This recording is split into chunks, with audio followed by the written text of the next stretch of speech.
Bismillahirrahmanirrahim. Assalamu alaikum beta. Hope you all are doing great. So in today's class we are going to solve the MBCAT past paper 2016 physics portion. Start करते हैं from the very first question. If vector A is perpendicular to vector B, अगर A और B vector perpendicular हो like this, okay, और one of two vectors is a null vector, या तो ये A या तो B जो है वो ज़ीरो हो, तो ए डॉट बी क्या होगा। अच्छा, हमें पता है कि ए डॉट बी जो है it is equal to A B cos theta.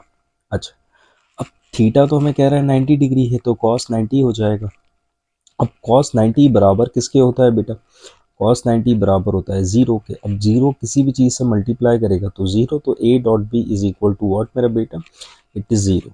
तो जब 90 डिग्री होगा तब भी ज़ीरो, और जब ए या बी दोनों में से एक ज़ीरो होगा तब भी आंसर जो होगा वो ज़ीरो आएगा। Okay, let us move towards question number 2। An orange is drop from the top of a tower sorry, एक ऑरेंज है जो एक टावर से ड्रॉप होता है। It takes 10 seconds for the orange to hit the ground, तो find the height of the tower. ठीक है, हाइट आपने फाइंड आउट करनी है। आपको पता है कि the starting velocity is zero. ठीक है, अच्छा अब कैसे फाइंड आउट होगा? h is equal to v i t, the second equation of motion, plus 1/2 g t square. Okay, यहाँ आप गौर करें कि वी आई तो हमारे पास है ज़ीरो, टाइम है 10, प्लस 1/2, जी की वैल्यू हम 10 सपोज कर रहे हैं, और टाइम तो 10 था ही, 10 का स्क्वायर। यहाँ देखिए 2 1 ज़र 2, 2 5 ज़र 10, ठीक है, और 0 मल्टीप्लाई बाय 10 इज 0, ठीक है, 1 एंड 5, 10 का स्क्वायर 100। नाउ सी दैट 5 1 ज़र 5 एंड 5 100 ज़र 500, 500 plus 0 it is equal to 500 metres. अब यहाँ पर आंसर 500 तो आ ही नहीं रहा। 500 से क्लोजेस्ट क्या है? इट इज़ 490, तो आंसर शुड बी करेक्ट। क्यों ऐसा क्यों हुआ है? ऐसा इसलिए हुआ है क्योंकि हमने जी की वैल्यू जो थी वो 10 कंसीडर की है, और वैसे जी की वैल्यू होती है 9.8। ठीक है, that is the reason. Okay, let us move towards question number 3. A vehicle traveling at a constant speed of this rounds a curve of radius this, find its acceleration। देखें, स्पीड आपको दी गई है 60 kilometre per our, और radius आपको दिया गया है 100 metres. तो आपसे एक्सेलरेशन पूछ रहा है, तो यहाँ पर जो एक्सेलरेशन होगी which should be centripetal acceleration, उसका फॉर्मूला होता है वी स्क्वायर ओवर आर। अच्छा, अब देखिए यहाँ पर वेलोसिटी की जो यूनिट्स हैं it is kilometre per hour. Basic velocity के यूनिट्स होते हैं metres per second, the SI unit. So we need to convert it.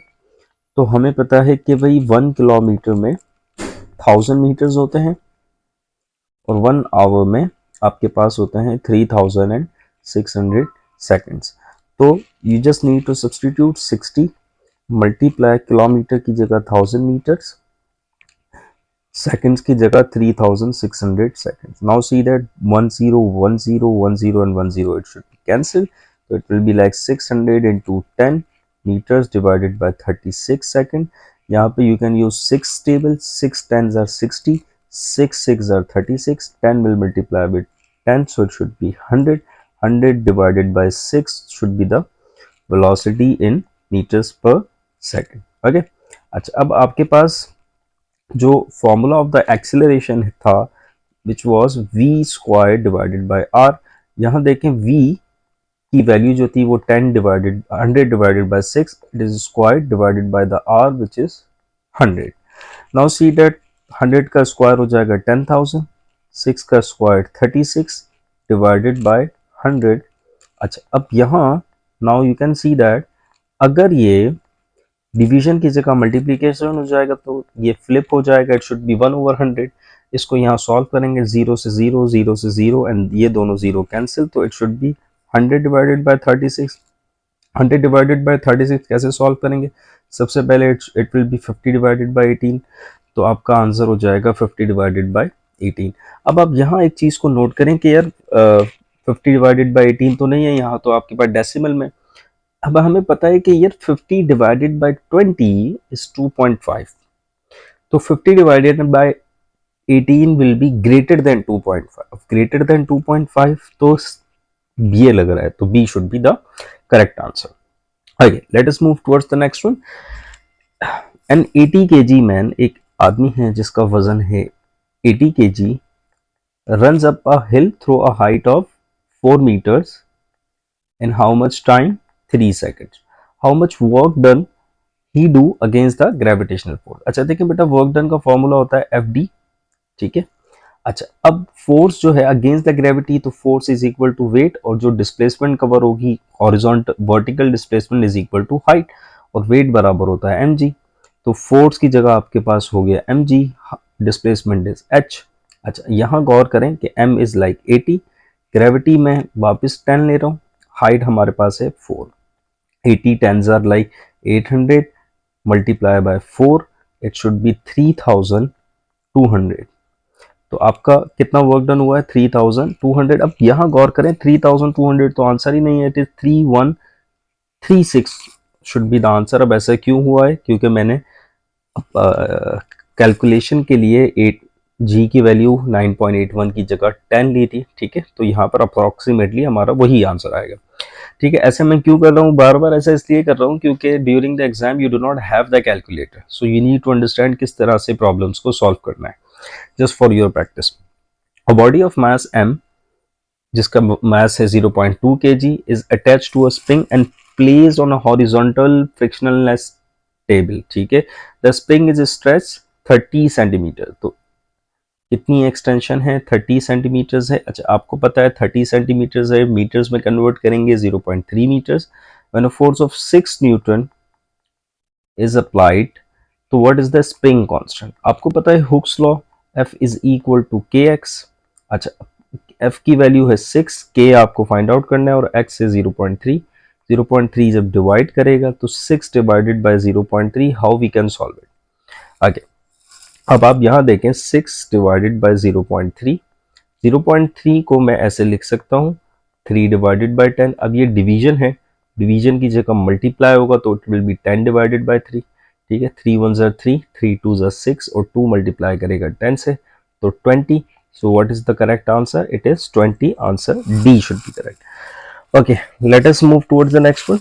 Identify the technical and scientific use of polarization, use of light in our daily life. Polarization को daily life में कहाँ कहाँ use करते हैं? The determination of concentration of optically active substance such as sugar. Okay, yes. In photography, photography में हम polarization को use करते हैं to enhance the effect of sky and clouds. Yes, it is used in photography underwater. तो तीनों चीजों में scientific use of and technical use of polarisation होता है, तो answer E should be correct. Okay, next question, what is the magnification? अच्छा, जब भी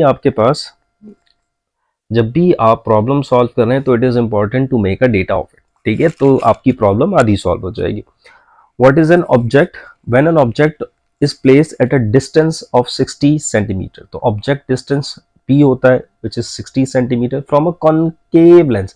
अच्छा, कॉनकेव लेंस की जो फोकल लेंथ होगी वो नेगेटिव होती है, you need to remember. Okay, focal length आपकी है कितनी बेटा? -30। फोकल लेंथ कितनी है? -30। तो आपसे कह रहा है मैग्निफिकेशन बताइए। अच्छा, मैग्निफिकेशन का जो फॉर्मूला होता है which is Q over P। अब आप देखें, Q तो आपको दिया ही नहीं गया। अब Q हमने पहले मैग्निफिकेशन फाइंड आउट करने के लिए पहले Q फाइंड आउट करेंगे, उसके बाद हमारे पास मैग्निफिकेशन आ जाएगी। तो famous lens formula 1/f is equal to 1/p plus 1/q। p यहाँ जाएगा तो 1/f is equal -1/p is equal to 1/q। 1/q 1/f बराबर होगा 1/30 minus 1/p is 60. Now see that we just take LCM of it 60, so it will be -2 and it will be -1, so it will be -3 over -60, 3 1s are 3, 3 2s are 6, so it will be 1/20, 1/q, और तो q की value यहाँ से 20 और यहाँ से हो जाएगी q, तो -20 इज इक्वल टू q की वैल्यू आपके पास हो गई -20। मैग्निफिकेशन जो है it is a modulus of q over p, तो मतलब q की वैल्यू पॉजिटिव ही आएगी, तो 20। p की वैल्यू आपके पास फॉर्मूले में दी थी विच इज 60, तो 20/60, 0 से 0 cancel, 2/6 will be 1/3 magnification In this particular case, it will be A, which is 1 over 3. Hoping that you understand the point. Next, what is the volume occupied by gram mole of a gas at 0 degree Celsius pressure of 1 atmosphere? तो वो कितनी होगी बेटा? It is a constant number. इस particular condition में आपके पास जो volume होती है विच इज 22.4 लीटर्स पर मोल. Okay, you have to remember this. An object is placed 5 meter above level ground, mass of 20 kg and acceleration due to gravity is this. Potential energy कितना होगा? इतनी height के ऊपर एक body है जिसका मास जो है वो 20 kg है, ठीक है. ग्रेविटेशनल एक्सेलरेशन आपने इतनी ली है, ठीक है. तो आपने बताना है पोटेंशियल एनर्जी कितनी होगी. पोटेंशियल एनर्जी का फॉर्मूला है mgh. m is 20, g is 10, height is 5, 20 tens are 200, 200 into 5 will be 1000. So potential energy should be 1000 joules. Okay, hoping that you understand the point. B answer here should be correct. Let us move towards the next one. आपके पास 2 capacitors हैं, एक 6 micro fraud का है और एक है आपके पास 12 microfarad का है, connected in series to a 180 volt DC supply. Calculate the charge on C1 and C2. सबसे पहले टोटल कैपेसिटेंस निकालेंगे. तो टोटल कैपेसिटेंस इन सीरीज का फॉर्मूला होता है 1 over C1 plus 1 over C2. Okay, तो C1 is 6, C2 is 12. Will take the LCM of it. तो यहाँ हो जाएगा 2 plus 1. ओके, तो it will be 3 over 12. 3 ones are 3, 3 fours are 12.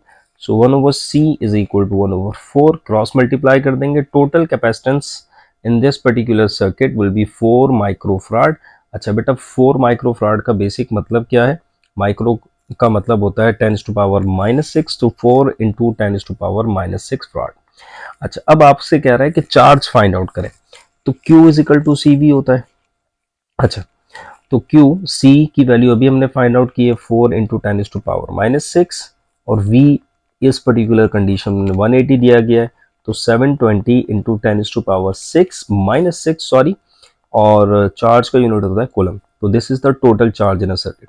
अब आपको एक बात यहाँ हिंट के तौर पे दी गई है, द सर्किट इज सीरीज. अच्छा, सीरीज का मतलब क्या है कि जो टोटल आपकी चार्ज होगा वही चार्ज Q1 में पहले कैपेसिटर के पास और वही चार्ज दूसरे कैपेसिटर के पास. तो दोनों के पास चार्ज सेम होगा which is should be 720 into 10 to power 6, 720 into 10 to the power -6. तो D answer should be correct. Okay, question number 71. The units of length, time and mass इन SI unit are the same as the unit of these quantities इन MKS system. MKS system भी length का unit metre होता है, time का second होता है, मास का किलोग्राम होता है और SI में भी यही होता है. ठीक है, इसलिए M stand for like metre, K for kilogram and S for second. Let us move towards the next one. Complete the sentences below using the correct arrangement of the words isobaric, non-zero, isobarically. Dash process is that process which takes place at constant pressure. Isobaric मतलब constant pressure होता है, क्योंकि बार का मतलब होता है pressure और iso का मतलब होता है सेम. तो फर्स्ट में आपका आ जाएगा आइसोबैरिक. ठीक है. In such a process that heat transfer and work are both dash non zero. Work done होता है आइसोबैरिक में और हीट ट्रांसफर भी होती है. ठीक है, तो दूसरे में non zero. When water enters the boiler of a steam engine and is heated to its boiling point, water, okay, ठीक है, बॉइलिंग पॉइंट के बाद है vaporise and then the steam is superheated. All these processes take place isobarically. Such processes play an important role in mechanical engineering. तो first is isobaric, second non-zero, third isobarically. तो A answer should be correct. Okay, resistance of wire is R. If you increase the length of wire such that its length doubles, the stretch wire will have resistivity. अच्छा, resistivity आपकी same होगी. अच्छा, ये resistance होगा. It is resistance, sorry for the typing error. तो resistance कितनी होगी बेटा? रेजिस्टिविटी तो कांस्टेंट होती है, दैट्स द रीजन. तो resistance is directly proportional to length. तो मतलब क्या है कि जितनी लेंथ बढ़ाएंगे उतनी रेजिस्टेंस बढ़ेगी, लेंथ आपने डबल कर दी है तो रेजिस्टेंस भी डबल हो जाएगी. So C answer should be correct. Okay, let us move towards the next one. If modulated signal frequency is represented by fm and carrier frequency by fc. अच्छा, 2025-26 के जो सिलेबस में ये वाला टॉपिक नहीं है तो you just need to chill. मैं इसका आंसर बता देता हूँ बस. Answer is B. Okay, let us move towards the next one. In SI system of units, the unit of power is watt. ठीक है. Okay, let us move towards the next one. If T is the tension and mu is mass per unit length of the stretch wire in a sonometer, the velocity of wave produced by bringing tuning fork near it is this. The velocity का formula होता है which is tension divided by mu. So this is answer D. Okay. An astronomical telescope is constructed using dash objective lens and dash eyepiece. So beta it is B, convex lens and convex eyepiece. Okay. यहाँ the relationship of X-ray diffraction in atomic layers of crystal with spacing d amongst the crystal plates is this. This is called the Bragg's law. आपने ये पढ़ा होगा. ठीक है. Let us move towards the next one. अच्छा, when interference between thin film occurs, the path difference between two interfering rays is 2t. If n is the refractive index of the medium, the bright fringes, the bright circles are obtained when m is equal to this and this. तो कौन सा formula होगा? तो आपको ये बात पता है, 2nt द ब्राइट फ्रिंजेस के लिए फॉर्मूला होता है m plus 1 over 2 and lambda.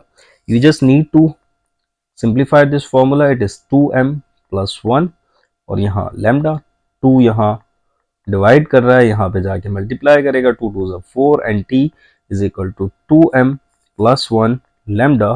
तो this particular thing resembles with which? It is resembling with the D. तो answer D should be correct. The ground level of hydrogen atom has energy value which is this. ठीक है, -13.6 electron volt होती है बेटा. Okay, T1, if T1 is the temperature of the hot body and T2 is the temperature of the cold body, efficiency of the Carnot engine is this 1 minus T2 divided by T1. Okay, let us move towards the next one.